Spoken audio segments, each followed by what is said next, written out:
Are you? Can you hear me? Yes, sorry, I was muted. Oh yeah, don't worry about. Since you opened the room, you're the moderator now. Can you um make me moderator too, so I can handle like bringing people up on the stage? Yes. Perfect. You did. You knew already how to do that. That's perfect. Thank you. Well, it makes it pretty easy. There's a little make moderator under your Yeah. name. So, Yeah. Well, you know. Well, welcome. And let me share the link that you sent me. And okay. let's see if it works.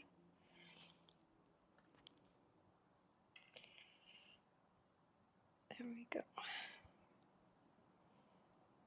So, will I be able to move through the slides in a way that everyone sees?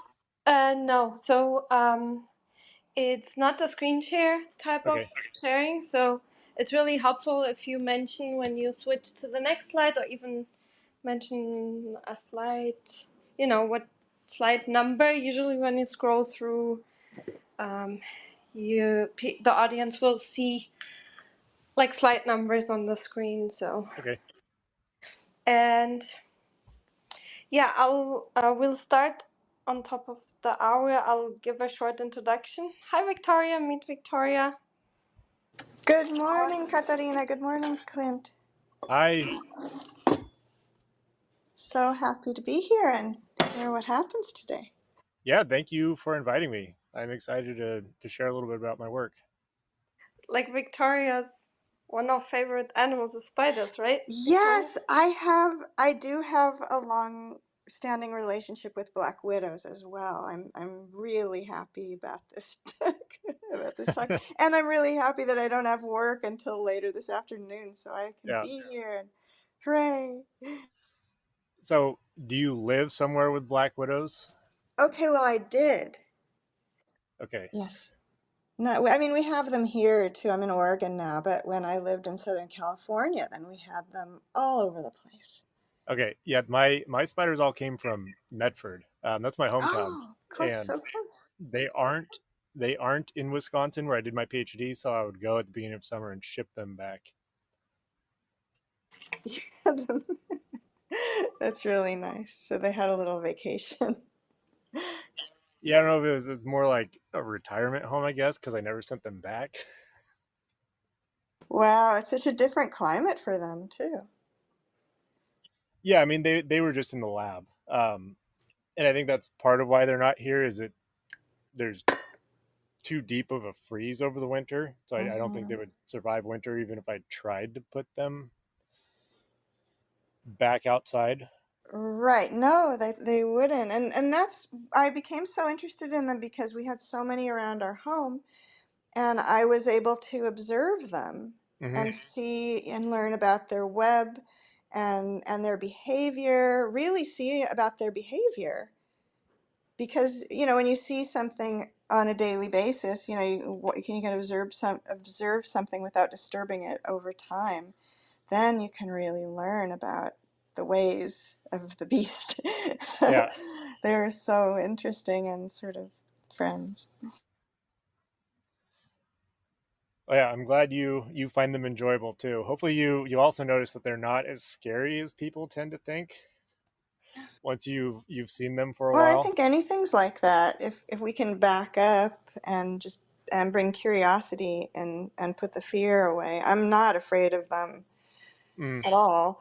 But I mean, I respect them. I think there's a difference, and that would be great for people to get to a place of, recognize that you can have respect for, if something's dangerous, but you don't have to carry fear into that. And I always told my kids and my students, because I teach outdoor ed, don't put your mm. hands somewhere that your eyes can't go first. So, the black widow doesn't want to really meet up with us either. Yeah, that's a good lesson to learn. Is and that was actually one of the first things I was taught. When my parents would take me outside, is you you look where you put your hands, especially if we're going to be like turning over rocks and looking for bugs. Exactly, kind of like riding a bike. Yep. Make sure your eyes go there first. Yeah. So Yeah. if it's a stick, you know, then okay, do that, but be respectful that you're not disturbing someone's home. But really, their webs are so distinctive.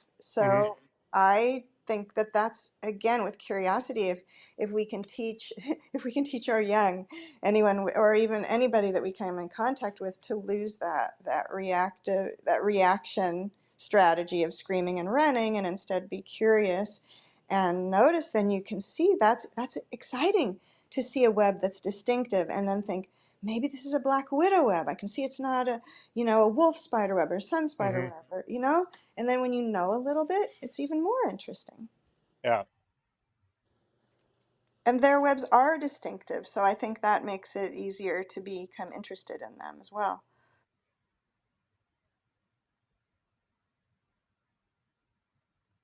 Yeah, what an interesting pre-discussion.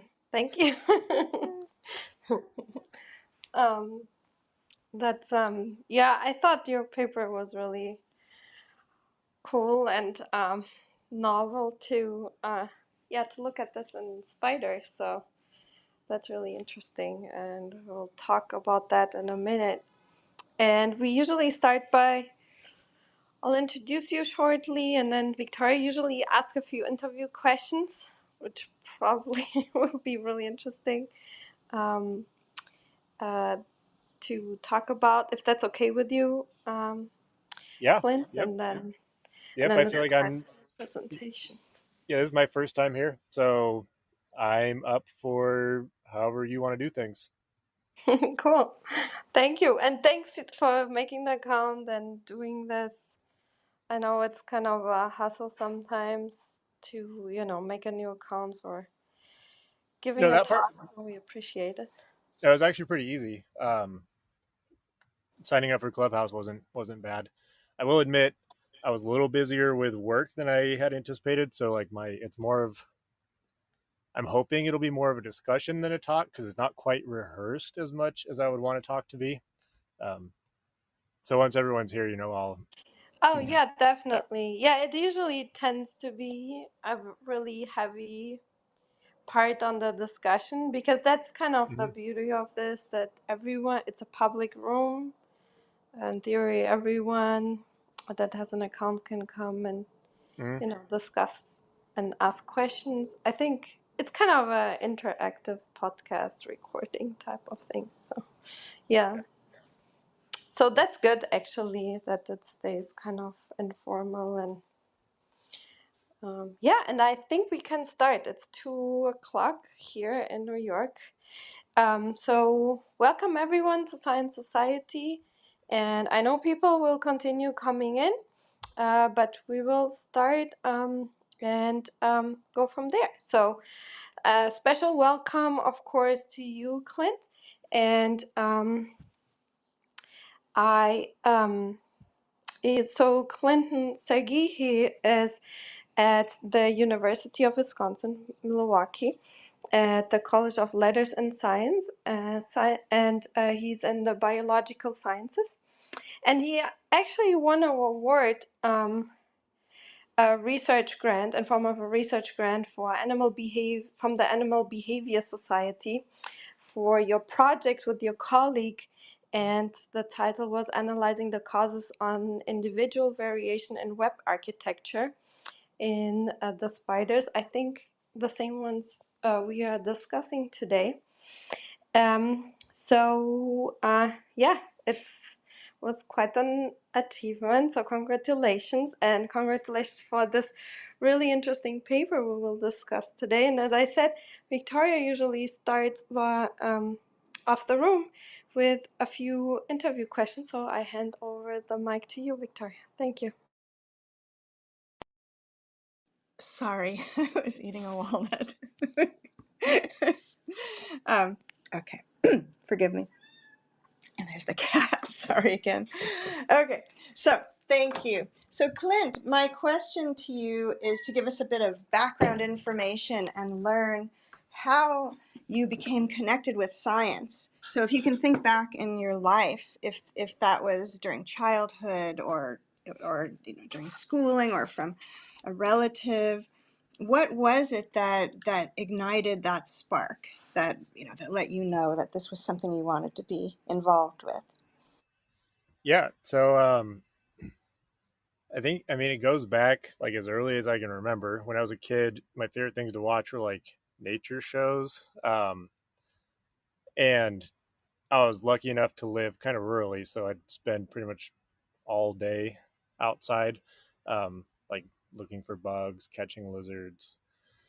Um, so like the interest in sort of biological things was from early childhood, and I never really lost it. When I started school, I was a physics major, and I switched halfway through to biology, and then since then I've been basically a biologist. And I was always mostly interested in animal behavior, and I guess I kind of bounced around a little bit before landing on the lab where I did my PhD. Um, but kind of getting back to our little pre-discussion, I've always enjoyed just sort of observing what animals do, watching their behavior, seeing the things you can learn about them from how they behave. That sort of is how I ended up doing my PhD on spider behavior. So you naturally you were able, you had that time and the ability to, growing up in Medford, you had nature at, that you had access to, is what I'm trying to say. Yep. And yeah, and then watching documentaries, and really there is something we can connect with the natural world really wherever we are, even if it's ants. It's I find with regimentation of school sometimes that we may forget that it's possible to, that we have wildlife in our own experience. And so you were observing that which was right in front of you, and getting beyond just naming it and then moving on to the next organism. So what do you think it was about you that gave you that ability to watch and be observant, and make that your life's work, or were your life as up until this point as we know it? Yeah, so I guess this is a good point to admit that I'm kind of no longer a biologist. I finished my PhD in May, and now I still work as a scientist, as a researcher, but I'm doing healthcare research now. So now my research subjects are humans. Um, but I guess I mean, really, it's mostly just curiosity. Like I don't know that anything in particular happened other than just having a natural interest in like living things that made me be able to observe them and put in the work to do a PhD on animal behavior. um, and I do have a little bit more in like the beginning of my presentation about my motivations for asking the specific questions I did about black widow behavior, and I guess I can just go over it a little bit now. But it's basically like I really want to know what's happening inside the minds of animals.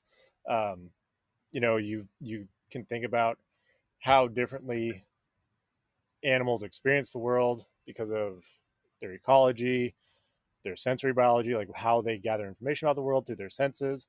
And I'm just really interested in sort of knowing as much as we can about how that leads to sort of inner experiences and the animals having, um, the ability to make decisions and even have thoughts, and sort of trying to uncover that using behavior. Right, and it sounds like you are not separating, because animals are animals, whether they're humans or black widows.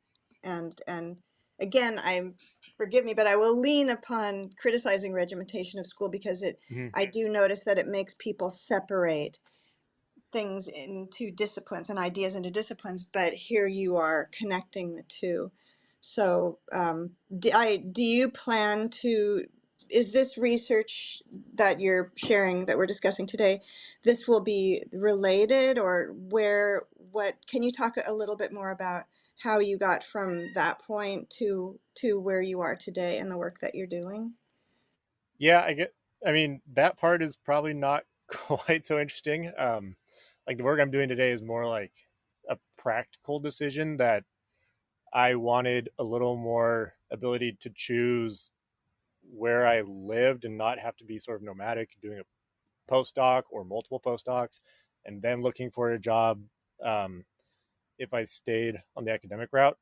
So I sort of went, I looked for a job that I could use my skills as a researcher for. Um, and I work for sort of a large health system in the Midwest, so I didn't have to move to do that, um, which was nice. I've got a family now, a wife, and a son. So that's really the motivation behind doing what I do now, and I really like what I do now. But it's not biology at all. Um, and sorry, I forget if there was a second part of your question. No, that's your choice. I do want to add that while when you're when we're going into the Black Widow discussion, which we're Mm-hmm. excited about, that you may use your profile pic, your circle right there, if you do a long hold on it. If there were any photos that you wanted to share with us that may not be in your presentation, then you can slip those in there too. Okay, Or you can yeah, ask us about it too. I don't have any queued up. But Katerina shared the link to the little presentation I put together. Um, and it has, there's only one photo, but it's the best photo I've ever taken of a Black Widow. So if you want to see a Black Widow, like open the presentation and look at that picture. I use it on a lot of slides because I haven't managed to take even close to as good of a picture as that, just because I'm not a photographer. But that's where the visuals are, is in that Google Slides. All right, thank you. I'm going in. And I'd like to pass the mic to you, Clint, at this point. And you said you'd prefer more of a discussion, so we can help facilitate that with guests who would like to come up and ask you questions, or people may also put questions in the room chat. And also I want to welcome Dr. Shah. Good morning, Dr. Shah. Please meet Clint. Yeah, welcoming to Clint and hello Victoria, Katerina, and happy Monday to you and everyone. Hi, good morning. Well, I guess good afternoon from where I'm at, but um, yeah, thank you all for having me. I'm excited to talk a little bit about some of my work. Um, I know Katerina mentioned that at least some of you had read my most recent paper, which is on how black widows remember their prey and sort of alter their behavior um, in response to differences in memory of prey. Um, as Victoria mentioned, I'm perfectly happy to have this be more of a discussion. I do have a little presentation to put together, and the first half is sort of background information because I'm guessing a lot of you are not spider biologists. So I kind of wanted to indulge myself and just talk about spiders before I get into the actual paper. And I noticed that the title of this was "Black Widows Have Spatial Memory," and that kind of ties into some of my other work, also on black widows. So if at any point you want to stop me and dig a little deeper into sort of the background information that I'll give before talking about this current paper, feel free. And then so the first half again is basically a little bit of background. So if you want to follow along, I'll let you know when I'm changing slides. Um, Sounds great. And I've just changed my pic to that beautiful photo that you took. I congratulate you on your on your photography skills. Thanks. Yeah, that the grant that Katerina mentioned, I was awarded mostly went to photography, um, material like photography equipment, because we were looking at web architecture, so we needed to be able to take high quality photos of webs. I never properly learned how to use it, but I managed to make it work for that study and got some, at least one decent picture of the Black Widow out of it. So yeah, so for those of you following along, I was invited to talk a little bit about my paper, and I've just got the header here on the first slide. Then going on to the second slide is that photo of Black Widow. Um, as I mentioned, I will talk in the second half of this presentation about that paper and those results specifically. But first, I wanted to just give a little bit of background info, a little bit of biology, and about the web architecture and what we know about sort of black widow cognition before I get into the specifics of this one paper. So some of the basics of black widow biology is that they're spiders that build cobwebs. And what this means is that in general, they build 3D webs that sort of occupy whatever space is available to them. And I'll talk on the next slide a little bit about sort of the actual more consistent features of their web. One of the things that makes black widows and sort of web building spiders in general really nice to study is that they rarely leave their web. The female black widows that I use, basically once they've built a web as a juvenile, never leave it. They'll make changes to it. They'll reconstruct it as it takes damage, but they really, for the most part, don't leave the web or don't move.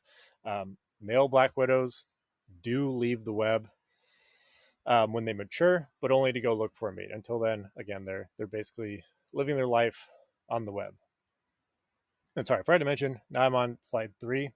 And then this part is a little bit important for the paper I'll talk about at the end, but black widows capture diverse prey.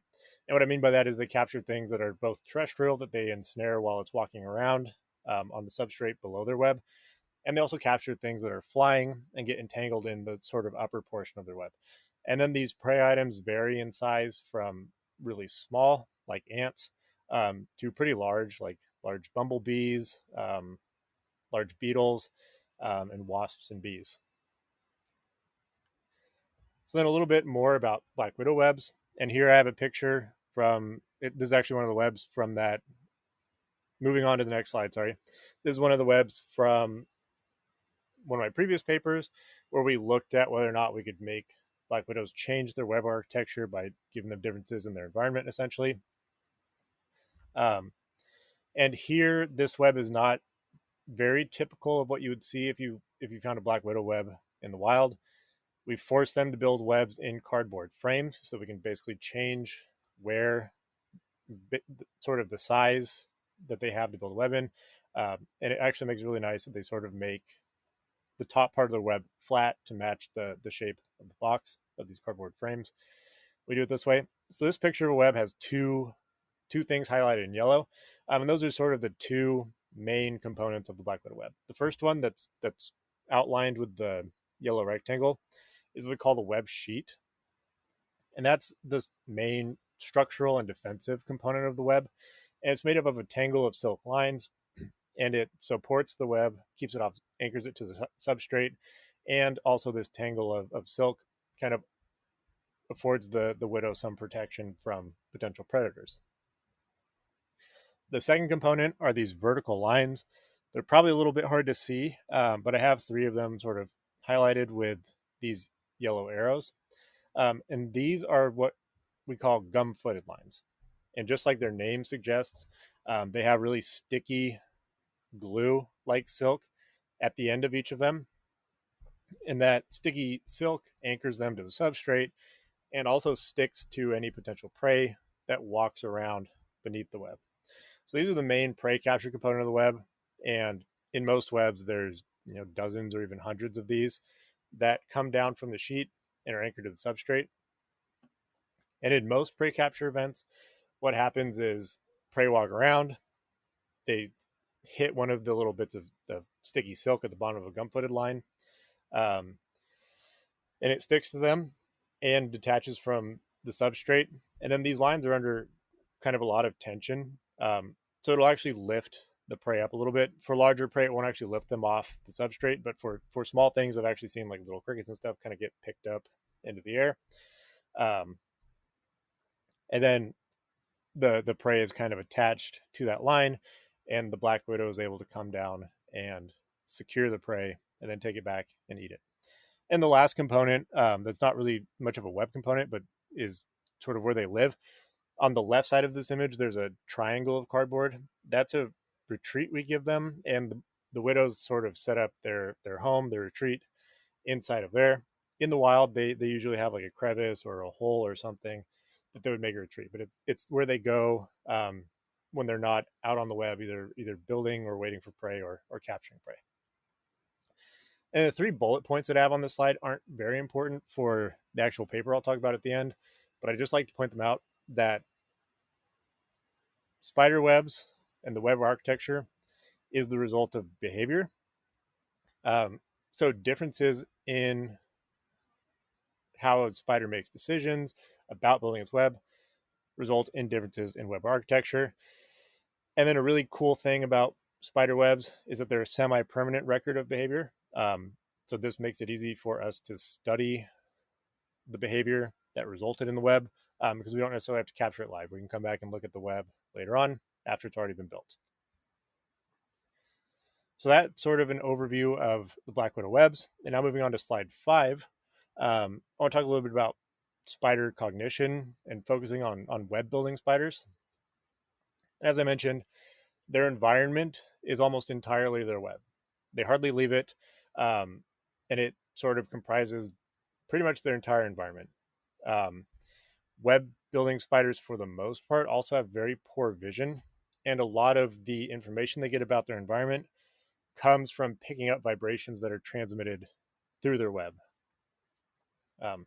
So what happens, like in the most obvious case, is a web spider will have a piece of the prey, a bug, something that they want to eat, impact their web, and they'll feel those vibrations transmitted, and they pick them up through organs that are on their legs, and they can use those vibrations to sort of locate and track down their prey.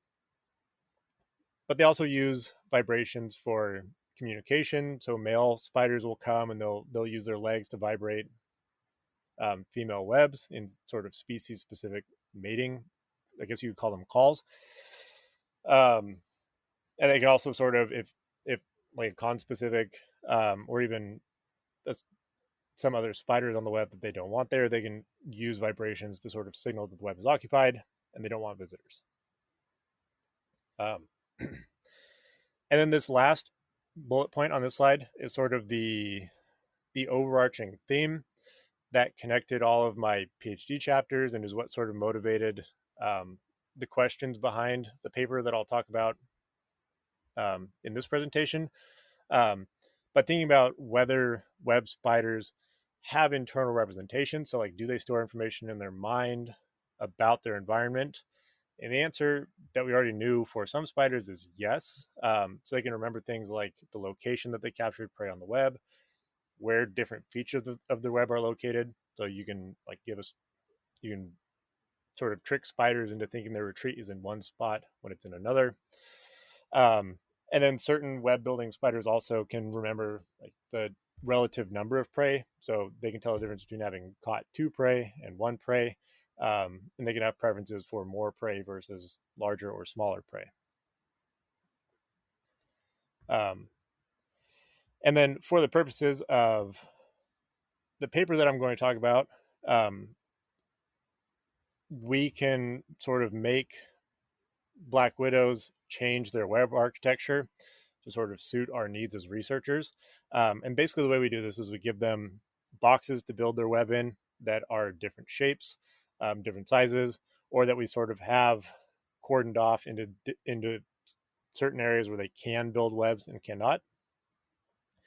And then for most web spiders, the contents of their mind, so whether or not they have memories of certain things or features of things, is revealed through searching behavior. And I'll talk a little bit more about searching behavior when I talk about my paper. So for thinking about black widow cognition and doing studies on black widow cognition, the big question was, do black widows form internal representations? These have been studied in other web building spiders, but not in black widows. And then sort of the key difference between black widows and the spiders that this has been looked at before is black widows build cobwebs, which have a 3D structure, which might make them a little more complex, and might change the sort of information that a black widow needs to store in its memory about its environment. Previous studies had mostly been done on orb weaving spiders, which build flat, circular, 2-dimensional webs. So I was interested in thinking about how the information that a black widow stores in its mind might be different from other spiders, given the difference in its biology and its ecology. So I'll give you a spoiler. Some of my other papers we've already answered that black widows do have at least some forms of internal representations. So then I want to know kind of what form do they take, and then what specific information are stored in black widow memories. And these are the sort of overarching questions that led me to starting the work on this paper. Um, and the big questions for this were: do black widows form memories of captured prey? And then, if they do they form memories of specific prey features? Um, and part of what motivated this is knowing about black widow biology, that they capture these diverse prey items. So they're capturing different prey, and they're also probably capturing prey in different parts of the web. So terrestrial prey that gets ensnared by the sticky silk at the end of a gum-footed line, and then flying prey that gets entangled in the sheet. And even though it's not sort of the evolutionary, like, intended prey capture location, they are still having these prey capture events where they're capturing prey in the sheet. Um, so I want to know: do black widows, first of all, remember where they captured prey? Like, do they remember whether they captured it in the gum-footed line or in the sheet? And then, do they remember the relative size of the prey? Um, so to do this, set up an experiment where we forced black widows to build webs in basically big plastic boxes. They looked a little bit different than the image I have. Sorry, in case you need to catch up, I'm on slide 9 now. They have a little bit different layout than the image on this slide. This is just another picture of when I made spiders build webs in cardboard frames. Here I had them build webs in sort of half of a rectangular box, and half was open so that we could sort of reach around the edge of the sheet and have access to the gum-footed lines, so we could offer spiders crickets either in gum-footed lines or in sheets, so you can control exactly where the black widows captured the prey. So the way it worked is we would let the spiders build a web for a week. At the end of a week, the spiders had constructed basically full webs, and then we also knew that they were hungry enough to be motivated to capture prey after a week of not eating. So then we would hold a cricket in the end of a forceps and vibrate it, like trying to simulate a live piece of prey, either vibrating it at the end of a gum-footed line, or vibrating it in the sheet,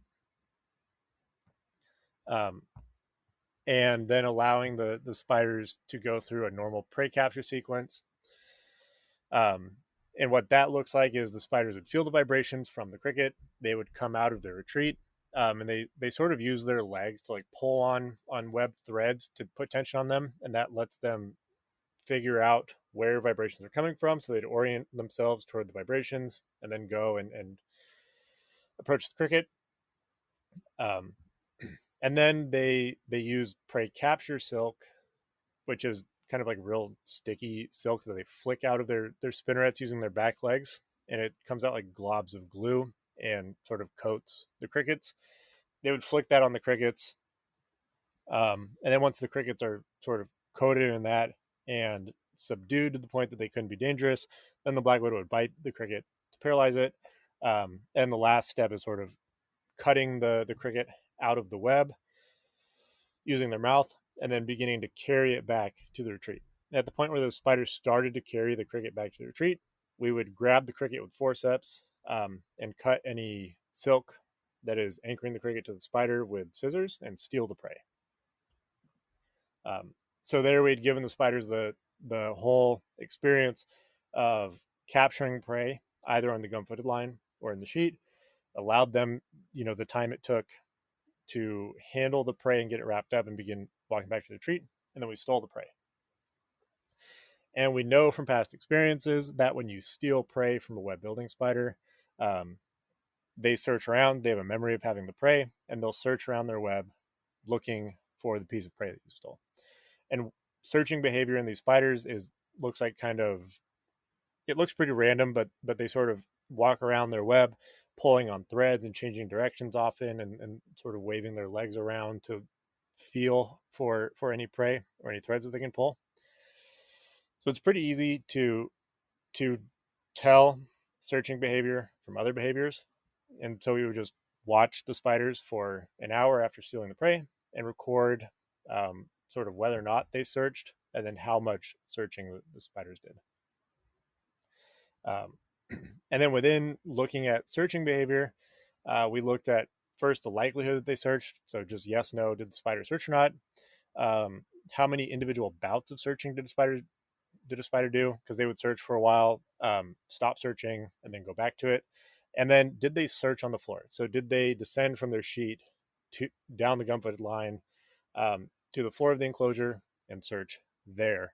And differences in searching on the floor or just walking around on the sheet where they would normally be was sort of our assay for could they remember where they captured a piece of prey. And then just yes or no, did they search was the assay for whether they remembered the prey at all. Because this is the first time we've looked at this searching behavior and memories of prey in black widows. So we did all that. And the short version is they definitely remember that they captured prey. So there were pretty much every spider that we stole prey from did not search. And now I'm on slide 10. And the right two bars on this slide, on the figure on this slide, are the percent spiders that searched in the spiders that experienced prey being stolen. And then the left three bars are our control spiders. So these are spiders that we did not steal prey from. We included them to basically control for the effect of the disturbance we're causing, and make sure that spiders are searching because they remember having prey stolen and not just because we're disturbing them and they're searching for some other reason. So these labels, full feed, make whole, and sham theft, those are the controls. Basically, the full feed one, we gave the spider cricket and left it alone until it was done eating. And that was anywhere from like 2 to 6 hours later. And we just watched if they searched at all during that time. The make a hole, we didn't give the spider a cricket, but we cut a hole in its web to sort of simulate what happens when they cut the cricket that they've captured out of the web before they bring it back to the retreat. And then for the sham theft spiders, for those, we did everything the same as the treatment spiders, but we gave the cricket back immediately after stealing it. So they had the disturbance of having the cricket pulled away from them, but then we gave it back.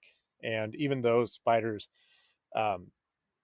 almost never searched, and then when they did search, it was not sustained as long as spiders that we stole prey from. So the first question, do black widows have memories of their prey? The answer is yes. They're far more likely to search when prey has been stolen. And then getting into whether or not the black widows remember features of their prey, when we looked at the number of search bouts, and this was sort of our proxy for search effort, because we considered that it's a better indicator of a spider deciding to search to see them make a separate decision to continue searching than it is to just record sort of the overall length of searching, because one 40-minute bout of searching, we can't tell whether that spider is actively deciding to continue searching for 40 minutes because it remembers that it lost its prey, or if it just is continuing searching because that's what it had been doing 1 second ago. But if a spider at minute 40 is deciding to engage in its third or fourth or however many bout of searching, that indicates to us that it still has a memory of the prey, and it's actively deciding to continue searching for it. So there we again found that spiders, and this is on slide 11, spiders in this left panel where I have a bar graph, spiders in the treatments searched in more bouts than spiders that were in our control groups. So among the spiders that did search in the control groups, they didn't search as many bouts as the spiders that had experienced prey theft. So again, more evidence that spiders do have memory of the stolen prey.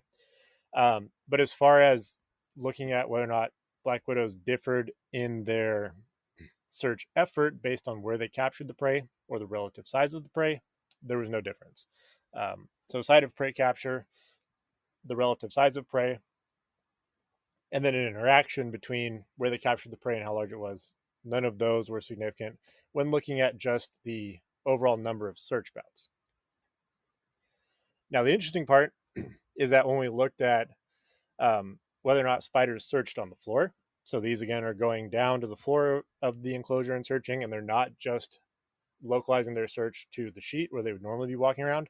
Um, we found that spiders were more likely to search on the floor at all when they had larger prey stolen. Um, and then this is on slide 12, and looking at this bar graph, basically spiders in the controls almost never went to the floor. And then spiders that had prey stolen went and searched on the floor about 50% of the time, but much more likely than spiders that did not have prey stolen.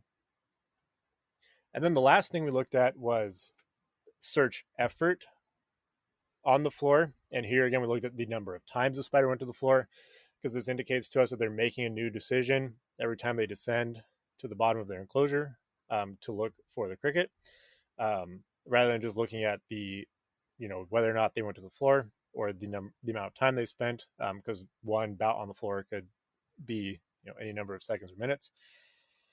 So here on slide 13, again, on the left, I have a bar graph that shows the average number of times to floor. And what we see is that spiders that experienced prey capture in the gum-footed line were the most likely to search on the floor, but only when they captured large prey. So I guess I also need to explain these scatter plots on the right. The far right scatter plot shows the interaction between the cricket, the sort of relative mass of the cricket, and in yellow, that yellow line is whether or not is the spiders that captured prey in the sheet, and then the black line is spiders that captured prey on the gum-footed lines. And so what you can see is that spiders that captured prey in the sheet were sort of equally likely, or went to the floor the same number of times, like about one on average, regardless of how large the cricket they captured was. And spiders that captured prey in the gum-footed lines had a positive relationship between the relative size of their prey and the number of times they went to the floor. So again, relative prey size is important for this. And spiders do appear to remember where they captured their prey, so they'll search more times on the floor, but that memory is only evident when they're looking for larger prey. So for whatever reason, they don't care to invest more time looking on the floor of the enclosure for relatively smaller prey, but they will for relatively larger prey. And then sort of just the takeaways from this recent paper is that black widows do form memories of their prey, and the memories of their prey include information about both the relative size of the prey and where that prey was captured. And then the features that they store in memory, for whatever reason, we can't tell the difference between whether they're only used or only stored when prey is captured in the gum-footed line. But there's this difference where the black widows basically only alter their behavior for larger prey if it was captured, or for prey captured in a gum-footed line if it was a larger relative prey. So that brings me to the end of what I had prepared. So now I'm happy to answer any questions, dig deeper into any parts of this. Sort of, let me know what you want to know about. Thank you. Yeah. Go ahead, Katarina. Go ahead. No, go. I just wanted to thank you, Clint. This was such a great talk, and it's so interesting to me, this work. So we really appreciate it. But Victoria also wanted to say something. Thank Well, there we go. Oh wait, Abyss wants to come too. Hey, Abyss. Yes. So first of all, thank you so much for your talk, and I wanted to thank you also for use of some of your terminology that you were saying that you stole the prey. from the black widow. I found that very respectful. And also that you mentioned that the search there's when they were searching after prey was removed, that it may look random, but it actually isn't upon your closer observation. And my question, well, I have so many, but I'll just ask one. My question is, you'd mentioned that they had different searching styles. For example, if the prey was larger, they would search the floor. And so I'm wondering if you had observed this at all, because I know this, you said this was in the lab, but maybe just in your life, that if the black widows are in an area that have different prey than another area, do you notice different web, do the webs look different at all? Is there any building strategy, like in the way that like hermit crabs, like if there are a lot of snails, then hermit crabs tend to live in snails, and if there are a lot of tube worm shells, then hermit crabs will tend to occupy tube worm shells. So have you noticed any difference like that that's determined by prey availability? So the short answer is, in the field, no. And I think from what I've noticed, black widow webs, their their overall structure is defined more by where the web is built. And in the town where I captured these spiders, they're everywhere, but they're also in like really easy to get to public places, like along sidewalks attached to retaining walls, or like coming out of hedges onto the sidewalk. So most of the webs that I found in the wild were very similar because they were sort of wedge shaped, where they came from like a hedge or a crack in a retaining wall and extended in kind of a triangle shape over a sidewalk, and the gum-footed lines were anchored to the sidewalk. Some of them were like impressively large. I did find a web inside of an old barn that was like the area covered by the sheet, and where it had gum-footed lines was the size of a staircase landing. And the retreat was like up in a window sill. Um, the longer answer is that I did actually look at that in a previous project. So we raised spiders up from the time they hatched. So we I basically brought back females that had already mated in the wild, and then had them lay egg sacs in the lab and raised up their offspring.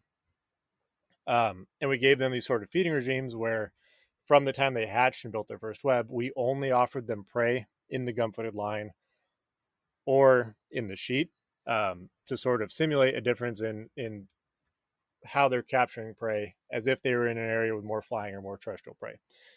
We only used crickets, so there was no confounding effect of like different preys. Um, but the results were kind of similar, that they did alter their web building behavior a little bit, but only when they had captured prey consistently on the gum-footed lines.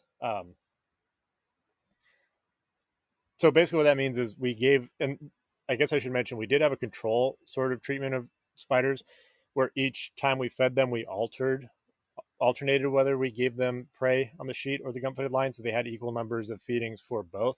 Um, and so relative to the spiders that were fed only in the sheet and the spiders that were fed in alternating um, locations, the spiders that were only fed in the gum-footed lines produced more gum-footed lines as adults. But there were no other differences in web architecture. Sorry if that's like a very confusing sentence. I can explain more if you want. No, it's great. We just want the truth. We Yeah. want your observations, not, we don't want you to answer to our question. We hope that you'll answer to your knowledge and interest. And it's so sweet to recognize that they remember, and so they're responding to what you're giving them, and they're altering their architecture. It's just, I hope that it um, inspires respect for spiders, or any living thing that people don't Mm-hmm. understand, so that people can lose that learned reaction to scream and run, instead pause and observe and be curious. But they're so much smaller than we are, and you know thank you. Yeah, thanks. Yeah. Yeah, I Oh, definitely, I get asked a lot about, are they dangerous? Do they want to bite you? And the answer is basically no. Like if you get bitten, they are dangerous, and so maybe they deserve some amount of respect. I wouldn't say fear because they're not out to get you. Um, but it would be, I do think it's nice to see people become interested in them. Um, Partially because I just think their biology is cool, and to me, it's cool to think about that we can use behavior to know what's going on in the mind of something so different from us as a spider, and then you can apply that sort of all the way up the gradient of things with cognition to look at use behavior to understand what's going on in the mind of basically any animal. um, and spiders are just, first of all, I think a cool animal, and second of all, they're great for working within a lab because they're really easy to keep, and they have webs that we can sort of constrain to make them do what we want to answer research questions. Yeah, there it's I'm so happy that you're here sharing this. I had an experience that at my house that was not Widow related, but I just want to share it quickly. That I had, I'm an arts ed and science teacher, and I had a group of kids. We were in the outdoors, and we observed something that was, it looked like a golden little flower bud. Mhm. And we got closer to it, and it separated, and it was an egg sac that was being released, and it was just thousands of little parachuting golden spiders. And we were able to watch it and stay in this area for about an hour and see them spread and then light all over everything. And the whole place, the whole area was just covered with little glowing, glistening, sparkly, golden baby spider parachutists. And if that could be everybody's first experience with a spider, how differently people might view, anything in the natural world. And it's, as you're saying, that if you recognize that a creature has cognition, then you could apply that to anything and increase curiosity, possibility for curiosity and respect, and eventually world peace. Yeah. I'm serious. Thank you. Yeah, thank you so much for that wonderful discussion. And yeah, Dr. Shahbiz Philip, welcome to the stage, and please go ahead if you have questions. Thank you. Yeah, thank you so much, Kelly. That was a wonderful, presentation. My question based upon the, feature of the ganglia and the nervous system of the spider. Did you find any kind of transcriptomics and genomics information out of that? And also, I was just wondering to ask you about the REM sleep that they are experiencing in a spider. And did you had any kind of observation or control over the, for example, temperature or the REM sleep or those kind of things during your experience or not? Yeah. So, yeah, very interesting questions. I hope my answer is not disappointing, but I basically just looked at behavior, um, and did basically nothing for looking at like the neuro anatomy or neurofunction of the spiders. um, we in my lab we try to set up studies where we look at behavior and we can control for alternative explanations. Like if we're thinking about like what's stored in memory, we try to set up experiments so that we can use behavior to uncover what's stored in the memories without having to rely on looking at the neurobiology of the spider by controlling for and removing possible alternative explanations. And then as far as web building spiders go, there's really no one that I'm aware of who's doing a lot on like looking at their ganglia. There are people who've looked at the brains of jumping spiders, and I think they're interested in those more because they're considered like the smartest spiders. They have actually really good vision, and they have eyes with a retina that share a lot of similarities with how mammal eyes work. And then they're sort of famous as spiders can be for being able to do like problem solving and very what are considered like complex cognition tasks. So people tend to be a little more interested in looking at jumping spiders that way and less at web building spiders. And then I personally don't know of anyone who's been looking at sleep in spiders or in black widows. I do know people have been looking at it in other bugs, and even I read a paper a few years ago where people had looked at states in jellyfish that looked like sleep. Um, but other than that, that's not really something I have a whole lot of experience with. And if you want to compare the size of the brain of this specific spider with the size of the body, what percentage, I mean, is that bigger in comparison to this other spider, and how you evaluate it? Yeah, so it that I think it depends on the spider. As far as other spiders, like I think the largest relative brain sizes you would find would be in jumping spiders, and they have regions of the brain dedicated to processing information from their eyes, and those are pretty large and well developed regions.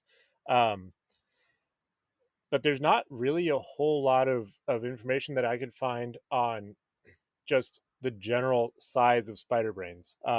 I think black widow brains probably fall somewhere in the size of like a couple 100,000 neurons, and then the smallest spiders have brains that are like 10,000 neurons. Um, and if I remember correctly, jumping spiders have around 800,000. So there's a wide range, and black widows I think fall somewhere in the middle. But we really don't know yet sort of how their brain size affects their ability to do certain cognitive tasks. I hope that answers your question at least a little bit. For sure. Thank you, Clint. I'm passing to the next person.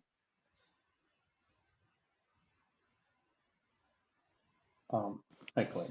Yes, this is Philip from South Africa, and I just want to say thank you very much, Clint, for your presentation, and also welcome to Clubhouse. Yeah, really interesting to hear your talk, and you reminded me about some studies that was done by Charles Darwin on earthworms, where in a book that he wrote on earthworms, one whole chapter is devoted to whether earthworms can think, and with the meticulous study and attention to detail, as you yourself displayed in your presentation and your work. I mean, you have to agree with him, as I agree with you, that yes, earthworms can think. So it's just amazing and wondrous how the insect life is. And I wanted to ask you about massive biodiversity decline that we are experiencing on a global level. According to the recent Living Planet report by WWF, wildlife populations have declined by something like 69% on average since 1970. And I want to know if insects like spiders are also similarly affected, or are they more resilient? Are you aware of similar, massive declines in spider populations? Or are they resilient and adaptable? Because I mean, they seem to thrive in human built-up environments. But thanks a lot for the presentation, and yeah, thank you. Yeah, thanks. And I don't know specifically whether spider populations are experiencing a similar decline to the declines that have been found in insects. My guess would be that they have to be, because insects are pretty much almost 100% of spider diets across the board. Like there are spiders that eat other spiders, and like every once in a while there's a spider that eats something with a spine.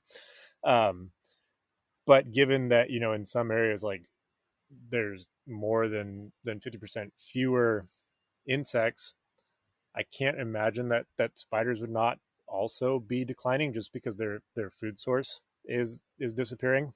Um, and there was a paper 3 or 4 years ago that estimated the biomass that spiders eat in insects each year.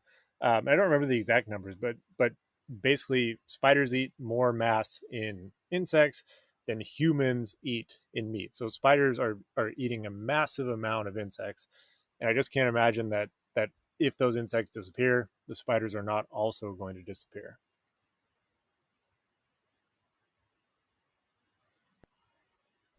Thanks. Fascinating. Thank you very much. Abyss, uh, you want to try? Go. Can you hear me now? Yeah. Yes. Yay! Yes. Yep. Awesome.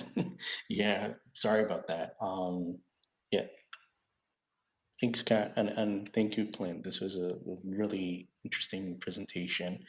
I'm always fascinated about like arachnids in general, like how they adapt, because like they are, I don't know. I mean, like I find them like instinctively fascinating. And thanks for your presentation as well, which is very illuminating on Black Widows. That being said, I do have a couple of questions. I had a third one, but I think Dr. Shah actually asked a similar question. So kind of have like only two. The first one is that did you notice any kind of difference, or have you tried to perform an experiment whether Black Widow is actually kind of, or it's at least like its reaction to another Black Widow, because like I think spiders naturally are territorial, and if there is another Black Widow, if not a mate, but if another Black Widow is in the vicinity, do their responses actually change? And also, if that extends to their natural predators. I think there are some certain kind of wasps that actually prey on Black Widows as well. So, is there like a learned or instinctive behavior that actually makes them enables them to discern whether they have like a prey or a predator in their webs? Yeah. So I have not done any work looking at how black widows interact with other black widows or other spiders, but there are people who have. There was work from Dr. Singh's lab at UC Davis, and I'm sorry, I'm blanking on the grad student's name who did the work.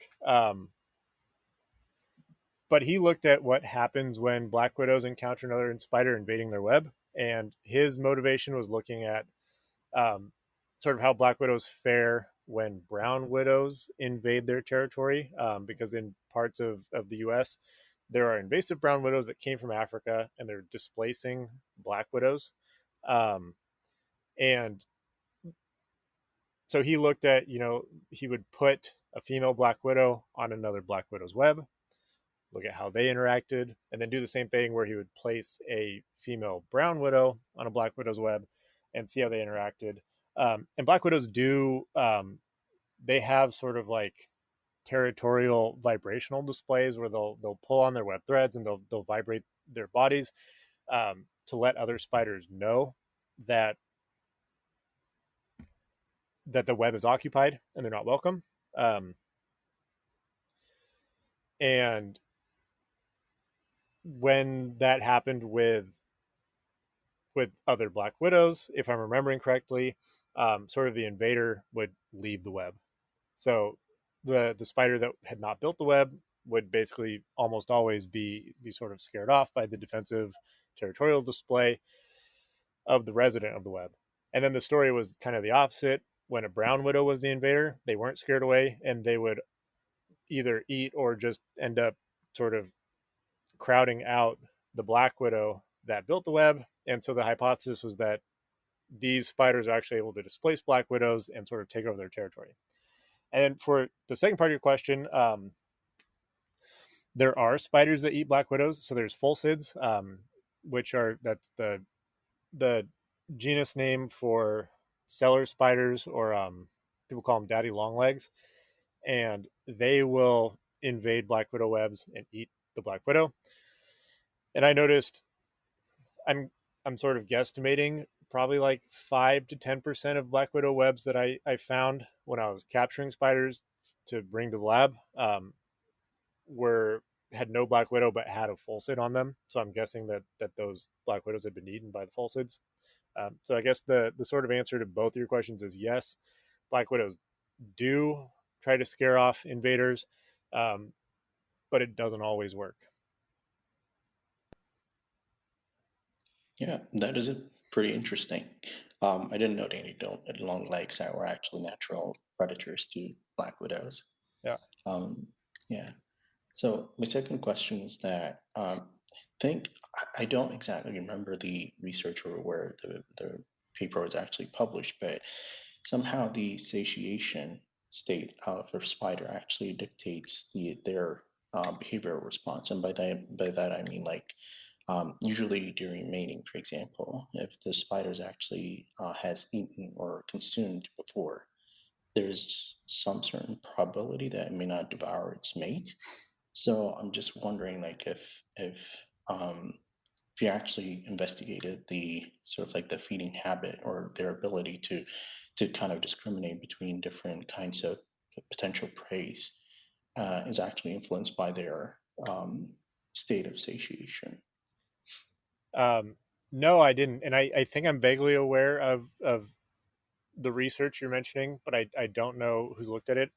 There is work from Todd Blackledge's lab, and I forget where he is, but he does a lot with black widows, or at least he used to. And they looked at how differences in satiation result in differences in web architecture. And what they found is that black widows that are satiated will actually alter the web architecture to be more functional for defense than for foraging. So when they fed black widows a lot, they ended up producing relatively fewer gum-footed lines, and then they put more silk into the sheet, into the tangle that sort of protects them from approaching predators.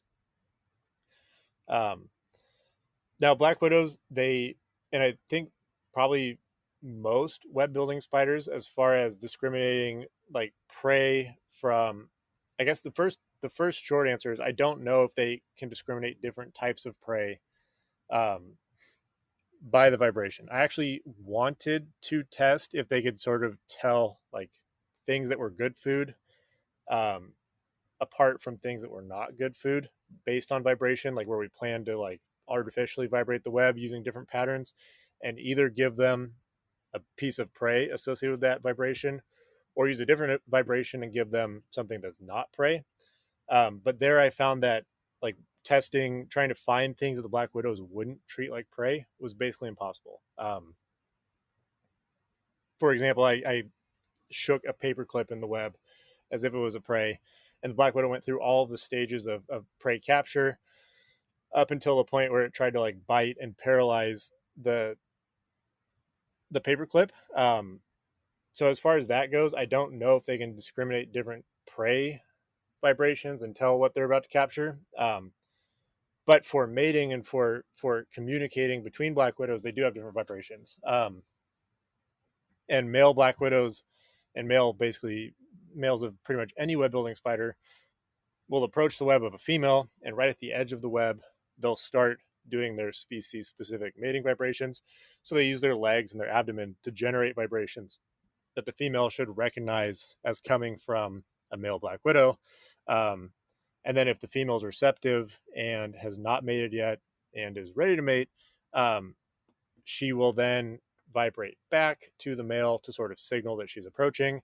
Um, and then the male will very cautiously sort of continue vibrating and approach the female and try to initiate a mating. Um, and then it's not from vibrations; it's from sensing chemicals that the female is putting off. But male black widows can tell whether a female black widow has mated or not, and they'll actually avoid the webs of females that have mated because those females are more likely to eat the male. Black widows will mate multiple times, but for the most part, females will mate once, and then they'll just treat anything else that comes to their web as prey. Gotcha. Thanks for that. I guess my last question was related to the neurobiology, but you're doing behavioral experiments. I was going to ask if there was like a grid cell correlate. So these are cells that encode position in mammalian brain, and um, they're mostly actually like hippocampal neurons in the pyramidal neurons in the hippocampus the dentate gyrus. But yeah, just wanted to ask if there is like a neurobiological correlate to grid cells that enables them to position themselves in their environment. But yeah, Yeah, thank so you for that. I would love to have an answer to that. Um, and so what I'm about to say is totally speculation. Um, but I think probably. And then I didn't talk about it really at all. But one of my other papers for my PhD was we looked at sort of how black widows navigate their web. And we found that they use path integration to navigate. So they're remembering as they move around the web their cumulative distance and direction from where they are on the web back to their retreat. So basically, no matter where they are on the web, they're able to just take a direct line back to the retreat, which indicates that they're storing this path integration vector. That doesn't tell us, what we want to know about whether or not they have grid cells. But basically, anytime there's a new paper that comes out on sort of the neurobiology of bugs, the story is that it's way more similar to mammals than we realized. And I've sort of gotten, from Victoria, and then I think it was from Philip, sort of these ideas about not separating humans from other animals as far as thinking about them as like being able to think or not. And I think, sorry, I'm trying to pull up something on my computer that you won't be able to see, but I'm trying to remind myself because there was actually a fairly recent paper, and I don't want to say anything wrong about it, but if I'm remembering correctly, they looked at the neurobiology of bees, and there are things similar to place cells. So not in spiders, but in insects, and sort of like as far as we know, and like as much as you can tell about the parts of brain function that matter for cognition, like having hierarchical processing and things that are divided up by senses and by body locations, bugs do all of that, but we don't know a whole lot about it because it's only been in the most recent like decade maybe that people really looked into it. um, but there's a lot of work from a few labs on bumblebee and honeybee brains that show that when you look at how their brains are processing information, it's surprisingly similar to how mammal brains process information. And then there's all these behavioral results showing that like bumblebees can do problem solving, bumblebees can have cultural transmission of things they've learned. So all of these behavioral evidence that like they can do pretty surprising things cognitively, and their cognitive abilities are like obviously they're not going to be able to think like a human, but their cognitive abilities are much greater than had been thought sort of historically. Gotcha. Thank you for answering my questions. Passing the mic to the next person.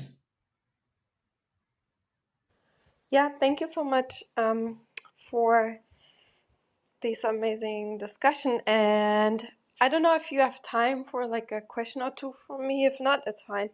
Yeah, I Because have time. Go ahead. Okay, cool. So two things that came out fairly recently that were kind of related to your talk. So there was a, well, this is not recent. There was this paper where they found that during the transformation from like a caterpillar to a butterfly, that memories can be carried through that, which is kind of really impressive. It was kind of a threat type of memory. That was always something I wanted to do with my kids for Mm-hmm. science fair, but a lady came ahead and did this and published it. My kids were just too young to. I found they kind of dissolve into a goo, and the question is, is there anything that kind of in the development, or is there any developmental work related to the neural system of spiders, like how the development works and kind of which behaviors are kind of more, are there behaviors that are learned versus just intrinsic, or is there any also threat type of memory approach that people did with spiders to kind of show that, you know, how it works and how the neuroscience. Thank you. So I not exactly, and it's especially not looking at whether memories are sort of carried over through different developmental phases, like they appear to be from caterpillar to butterfly. But there is an idea of extended cognition, and it's not something I'm extremely familiar with. But it's basically thinking about cognition that's being done outside of the brain. So there's ideas that maybe spiders are doing extended cognition, where they're sort of offloading cognitive processes to their legs and to their webs. And some of the evidence for this is people have changed sort of the fine scale characteristics of webs, um, and black widows then sort of behave and react differently. So like the main thing that people have done is for orb weaving spiders that have these 2-dimensional disc shaped webs, um, they they basically wait for prey, and for the most part their webs are not quite symmetrical. So the spider will sit either above the center point of the web or below it. um, I think most spiders sit above the center point, because they're basically it's more efficient for them to capture prey below, because they can use gravity to assist them in getting down to the prey. So when you look at a web, they're not quite a circle; they're more of an oval, and you can see the part where the spider sits, which is called the hub, is usually displaced above the midline of the web. And the in these webs, there's differences in tension on the silk strands that run radially, so extending out from the hub, um, and the strands that run from the spider sort of through the center of the area where they intend to capture prey are under the highest tension. And spiders sit at the hub facing, like, basically with their legs touching those lines, waiting to pick up vibrations to them. What some researchers have found is that put a if you make a spider build a web in a frame that you can change the dimensions of, and you basically pull on one single radial line to change the tension, so it's the highest tension line in the web, the spider will actually adjust. So instead of like facing down, it'll face wherever that line is. So that people are thinking that that is sort of evidence that spiders might be offloading some of their neural processing, like about, their relation to the environment, on their relationship, like to where they're looking and where they're sitting, to their web. um, and so you can change that by changing the web, which is they're interpreting as evidence that the web is doing some cognition for the spider, rather than all the cognition happening in the brain. So not quite, the same as memories stored across developmental stages, but it's pretty interesting to think about the webs of spiders not just being like prey capture and defensive structures, but they might actually be cognitive structures as well, that the spider uses to, um, like, not just gather information about the environment, but almost to interpret it at the same time.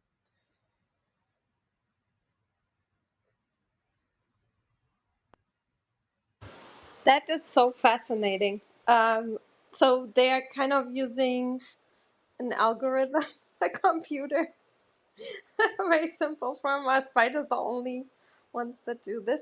Is could you interpret as kind of a writing, and so, and all the spiders use the same kind of codes for that? Is that true? Like, if one spider stores some sort of memory in their web, others can read it easily, or is it maybe a spider from one state, let's say,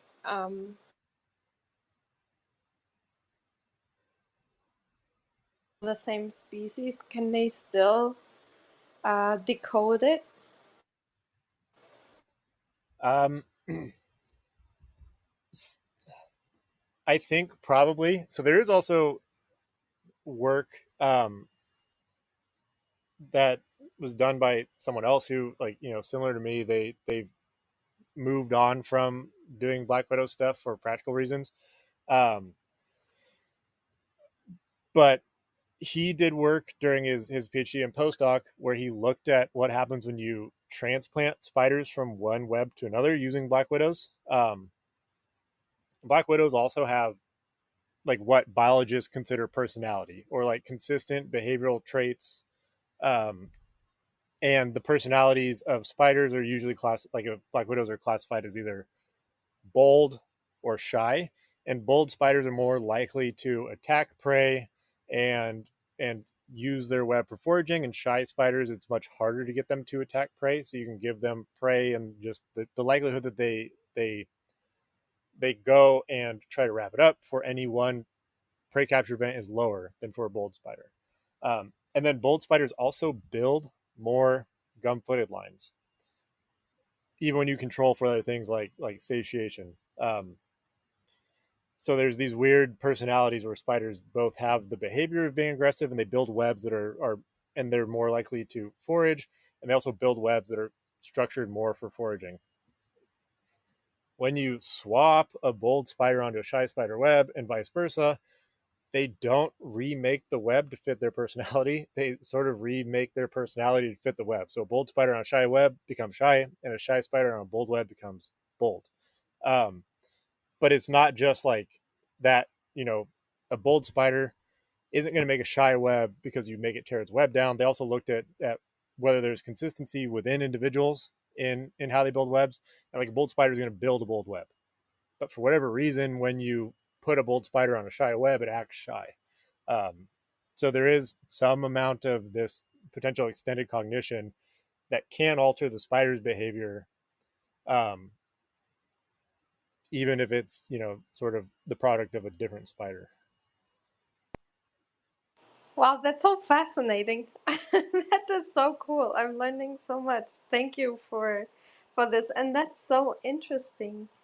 Um, the the other question is regarding the vibrations, like, and how they communicate with each other. Is there, or did anyone try to influence? I read today news article that a group managed for humans to make a device through tactile vibration to communicate music basically to people, like the this vibration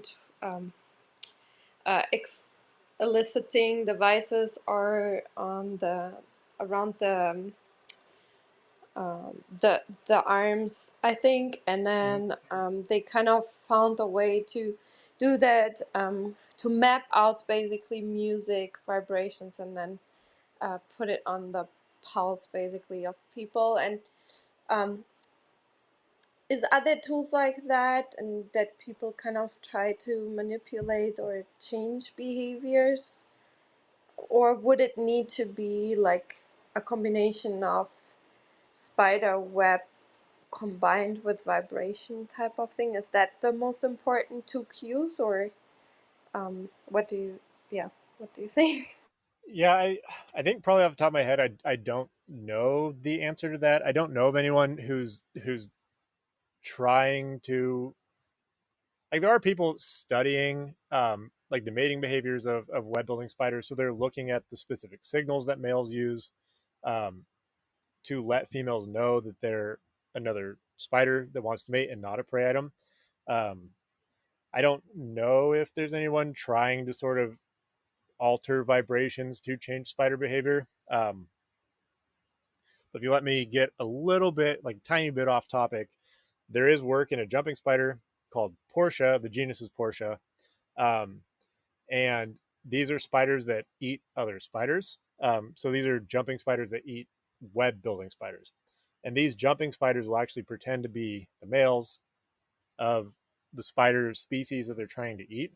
And they'll do exactly what you're talking about. They will try out different vibration patterns when they get to the web of a female spider until they land on one that the female interprets as being a male, and then comes and approaches the Portia and gets eaten.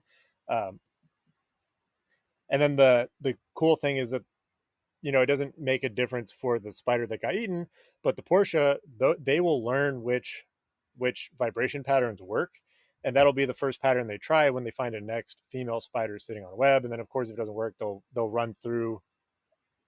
I don't know how they decide which vibration patterns to try, or if it's in like an inherited thing, or if it's learned which ones to try, but they'll run through those again until they get to one that works.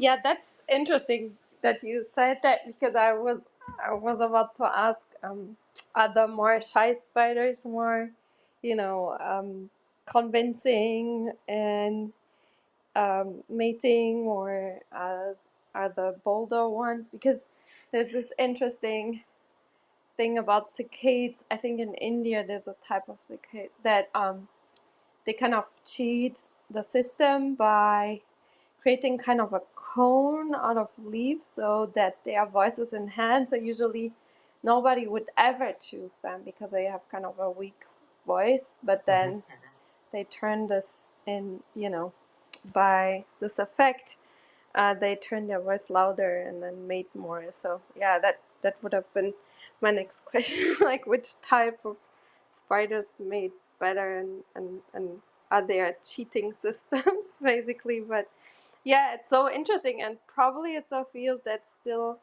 has a lot to discover. Is there funding that goes into the field, or do you think right now people focus more on other type of research in the funding agencies, or is there still a lot, available to do this?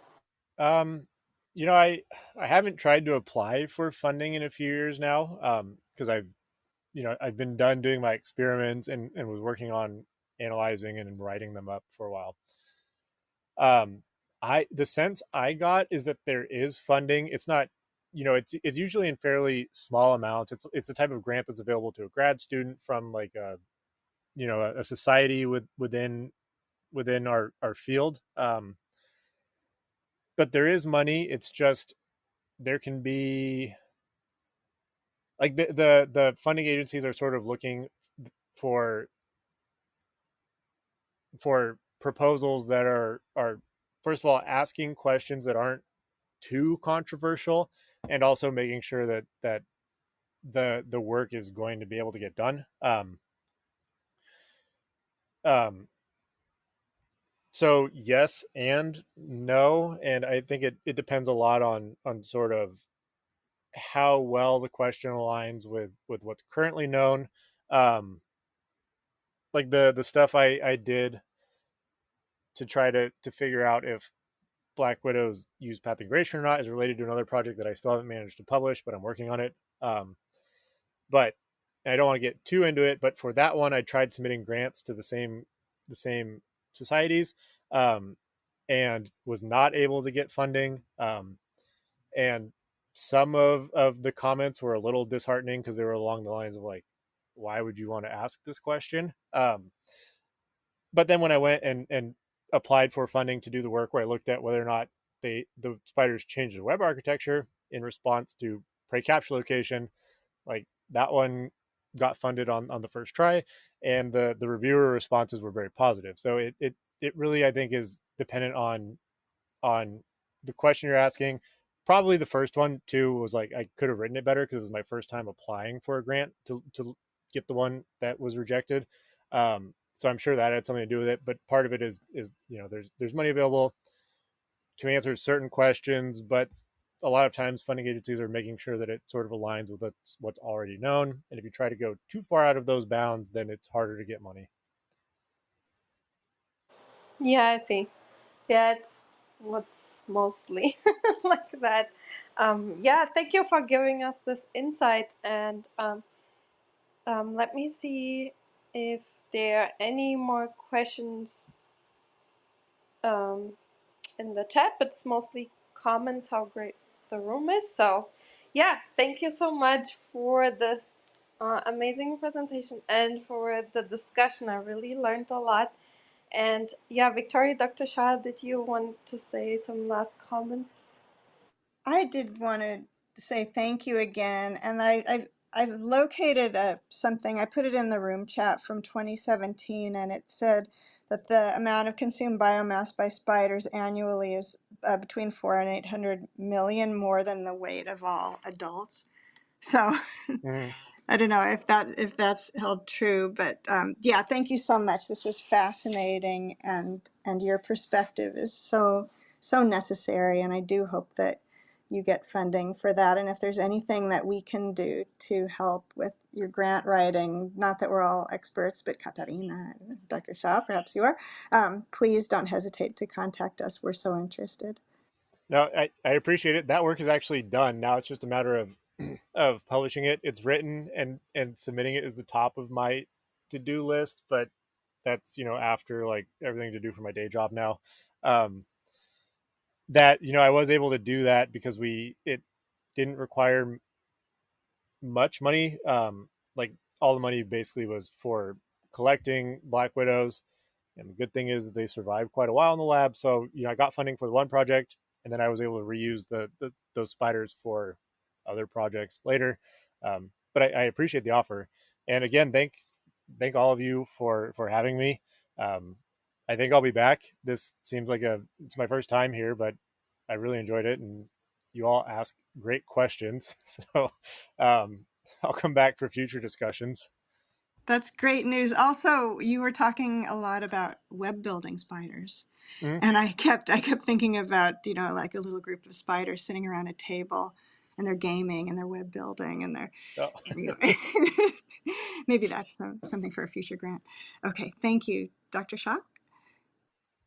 I want to say thank you to Clint, Katerina, Victoria. That was a wonderful room. And hopefully we're going to see Clint in future here in this room. Thank you. Yeah, absolutely.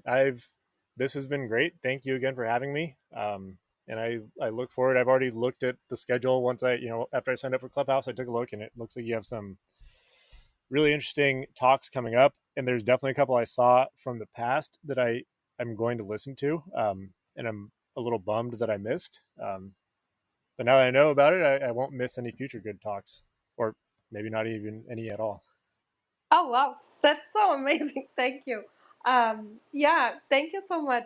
This was really a wonderful discussion. I enjoyed it so much because I learned so much that I didn't know before. And yeah, thank you so much. We are looking forward to having you back again. That's hopefully yeah, if, always come. You're always welcome back.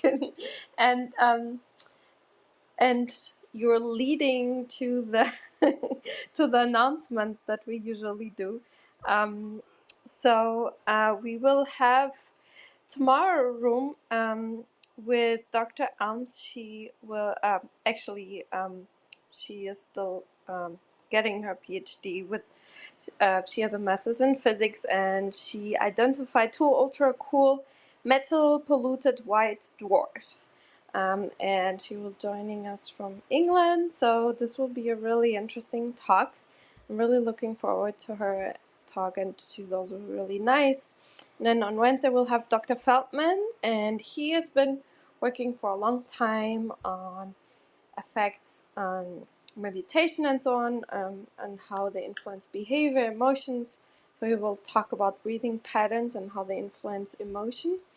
And Dr. Cohen will talk about autonomous micro robots with little artificial brains, how I managed to do that. And then on Friday we'll have another archaeology room. lately we have on Friday archaeology rooms for some reason.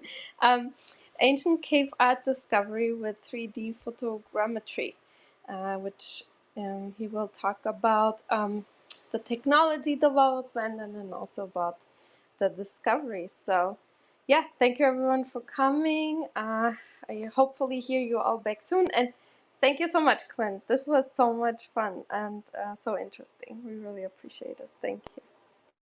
Yep. Thank you. Bye, everyone. Bye. I'll close the room in 3, 2, 1. Bye, everyone.